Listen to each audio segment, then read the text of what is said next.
Hey guys, so do you know any chord which has both the major and the minor third within the chord?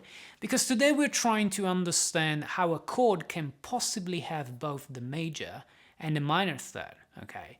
Like this one, for example. Okay, which I'm sure that many of you may already recognize as the Hendrix chord. I think everybody calls it the Hendrix chord.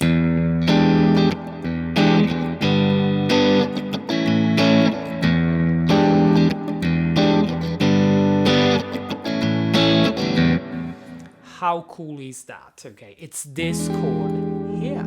Okay, so let's analyze together which notes we are playing when we play this chord. Let's try to understand how can we possibly have the major and the minor third. Okay, so this is an E7. Okay, so let's go through the notes slowly. We've got the E, the open E string, if you like. You can also start from this E. That's exactly the same. It's up to you if you want to include this or not.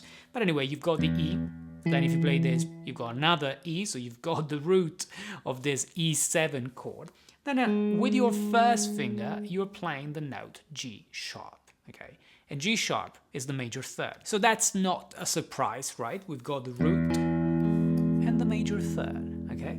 And then here, we've got the flat 7, which is the other note that together with the major third really defines the tension of a dominant 7th chord, okay? Particularly, guys, if you want to know it, between the major third and the flat 7 there is a triton. There are 3 whole steps, 3 tones, and that's what really gives that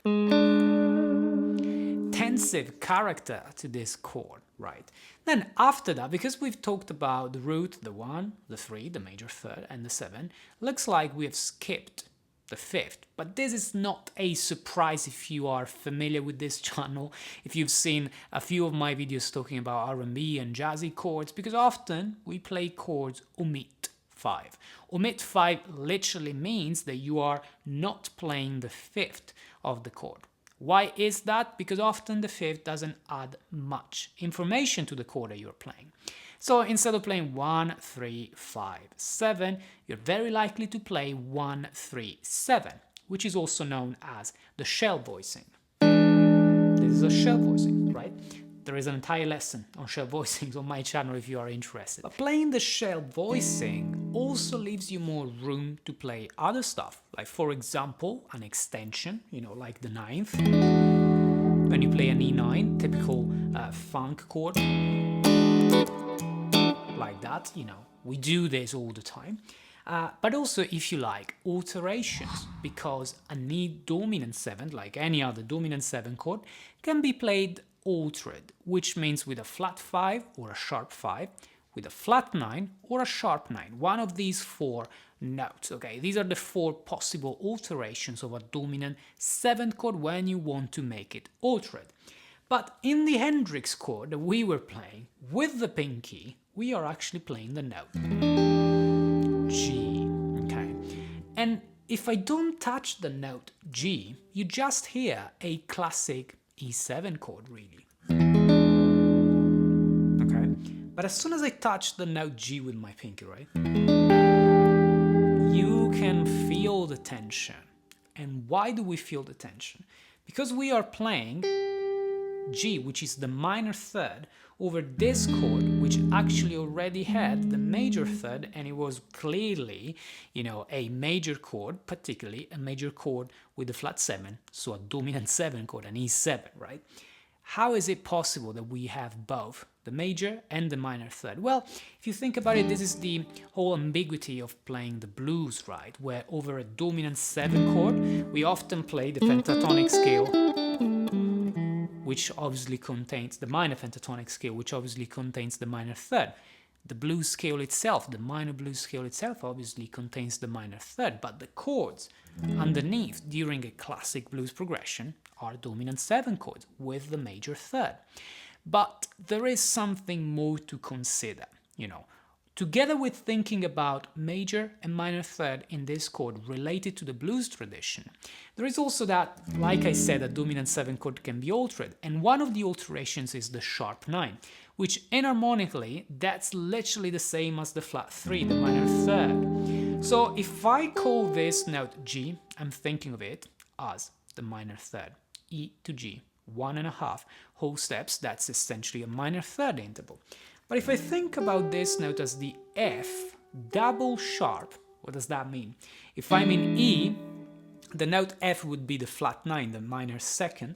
The note F sharp is the major second or major ninth, which I was using in my E9. If I now make it sharp, so rather than F sharp, I want to go another half step higher. Obviously, I find the note G, but I don't want to change the letter, because obviously from E, if I consider the letter G, that's a third, and I want to stay on the letter F, I need to add another sharp, so I will have an F double sharp. And that F double sharp, which in actual fact is a G, it will sound like a G, that's why enharmonically it's the same. It's actually the sharp 9. So you're playing an E7 sharp 9, okay? And that's where the tension comes from, because you are playing a tensive chord, which is the E7, with that sharp 9 on top, okay?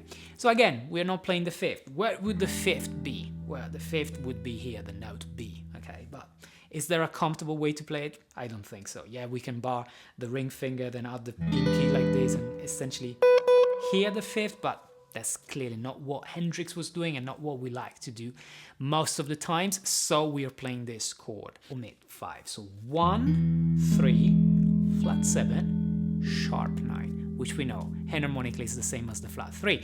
So yes, this chord contains the major and the minor third, but it's because the minor third enharmonically is the same as the sharp 9. This is the way I like to think about this chord. Okay, and if you want to see one of my favorite ways to use this chord, probably you've seen this on the channel already, is to play this sharp 9, dominant 7 sharp 9, then move it to a dominant 7 flat 9, so create this melody between the note G sharp 9, F double sharp, I should say, sharp 9, and F flat 9, okay,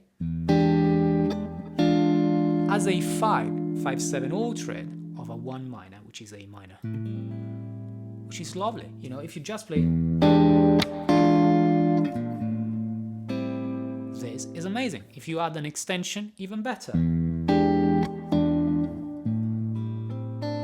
So yeah, hopefully guys, this clarifies a little how this chord works, the Hendrix chord, and now next time you want to use it in a chord progression, you know that you can use it this way, maybe make it flat 9 and resolve to a 1 minor. And next time you play your favorite Hendrix song and you find this chord, you're gonna remember what that actually means. That's all for this lesson, guys. As always, if you have any questions, feel free to leave them in the comments below. And if you want to find out more about what I play in these videos on the channel, feel free to check out my Patreon page, where you can find tabs, music notation, music theory charts, and more. And by becoming a Patreon, you will also support this channel. Alright, anyway, thanks for watching, guys, and I'll see you in the next video.